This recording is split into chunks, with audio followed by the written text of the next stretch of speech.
Oi pessoal, tudo bem? No vídeo anterior, nós vimos que ainda antes do Weltzel apresentar a sua teoria finalista da conduta, o Dona já tinha explicado que a conduta era uma expressão objetiva de uma vontade subjetiva. O que significa basicamente que a intenção do sujeito atribui significado ao seu comportamento. Isso é a base lógica da teoria finalista, a chamada concepção ontológica do dolo. Ela se baseia na ideia de que a vontade do sujeito determina o sentido da sua conduta. Então, a base fundamental da teoria finalista já tinha sido apresentada pelo Dona antes do Weltzel elaborar a sua teoria. E nós também vimos que antes do Weltzel propor a classificação do dolo no tipo, o Metzger já tinha classificado determinados aspectos relacionados à intenção como elementos subjetivos do tipo. E isso resulta na necessidade de considerar a finalidade do sujeito para a definição da tipicidade do fato. Então, o Metzger já tinha mostrado que o dolo deve ser considerado para classificar o fato como típico, e isso deveria ser feito antes da análise da culpabilidade.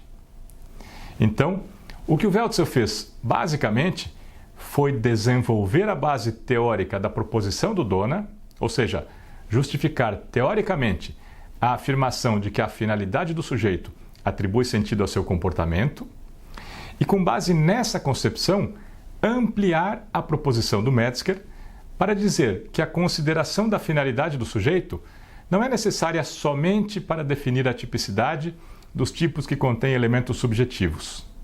Ela é necessária para definir a tipicidade de qualquer conduta típica. Todas elas. Isso porque é a finalidade do sujeito o que atribui sentido ao seu comportamento. E isso é igual em todos os casos. Por isso, a finalidade deve ser considerada para a identificação do significado de todas as condutas. A consequência disso, na estrutura do delito, é que a finalidade deve ser considerada para a avaliação da tipicidade do fato. Ou seja, o dolo deve ser considerado no âmbito da tipicidade. Vamos ver melhor essas duas coisas.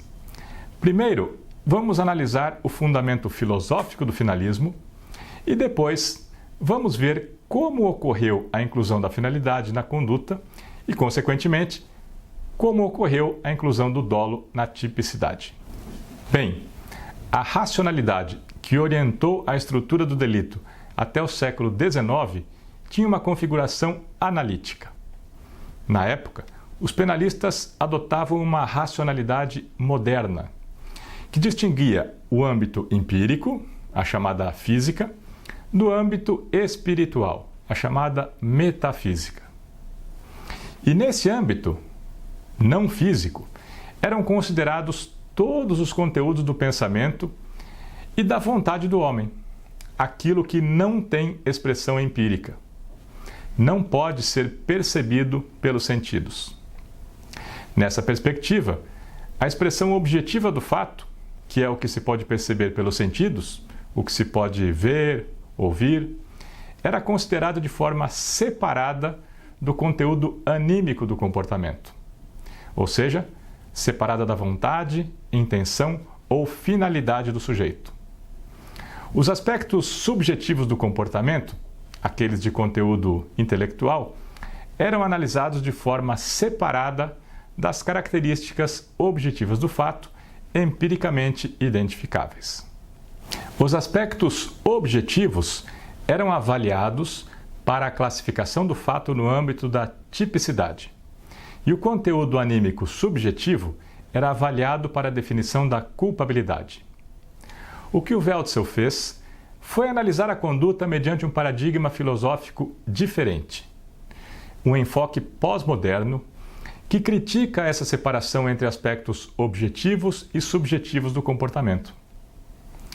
Para explicar a conduta humana, Weltzel adotou a fenomenologia de Hartmann. Hartmann considera que na comunicação humana, a pessoa manifesta suas intenções através de comportamentos. Ou seja, o sujeito objetiva um sentido ao realizar uma determinada conduta. Em outras palavras, ao agir, o sujeito expressa um sentido. Sua conduta não é um mero movimento físico, é uma expressão portadora de um sentido. O agir humano não é um mero movimento corporal, é uma atuação orientada a uma finalidade. Essa ideia foi adotada por Weltzel, que passou a considerar a conduta humana sempre como uma atuação direcionada a um fim, e que esse fim é determinado pela finalidade do sujeito que atua. Ele considerou que essa seria a forma essencial do agir humano, e que, por isso, deveria ser levada em consideração pelo direito. Afinal, trata-se de algo prévio à ordem jurídica. Trata-se de uma característica inerente à conduta.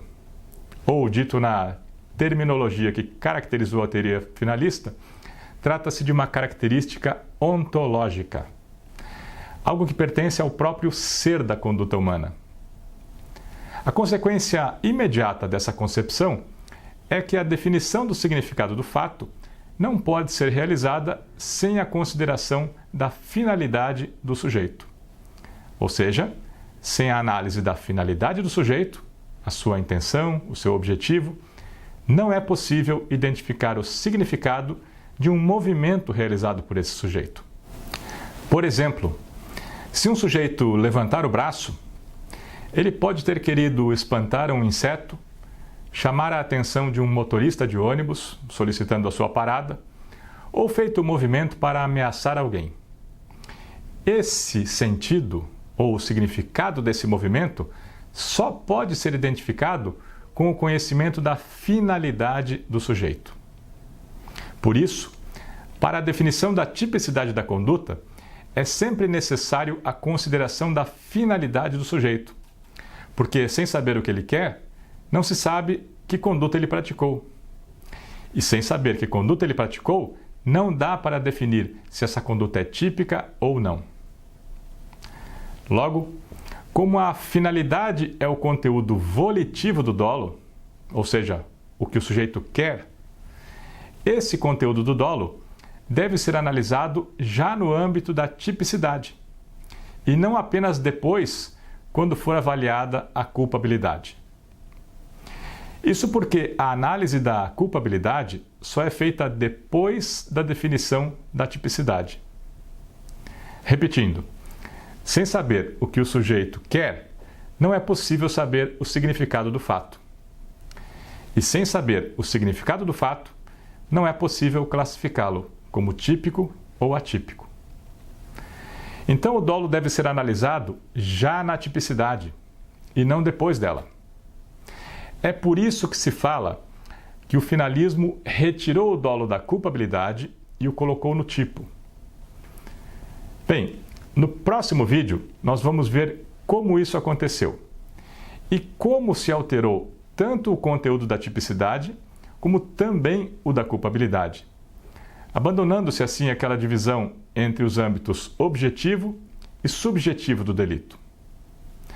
Pessoal, a finalidade desse vídeo era mostrar a lógica adotada pelo Weltzel e qual foi exatamente a sua contribuição.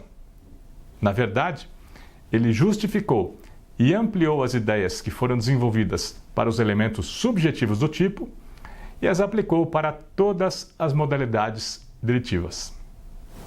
Ele desenvolveu as ideias do Dona e do Metzger com base na fenomenologia do Hartmann e definiu um novo paradigma para a consideração do conteúdo anímico da conduta no direito penal, ou seja, uma nova forma de considerar a vontade e a finalidade do sujeito quando ele realiza uma conduta típica.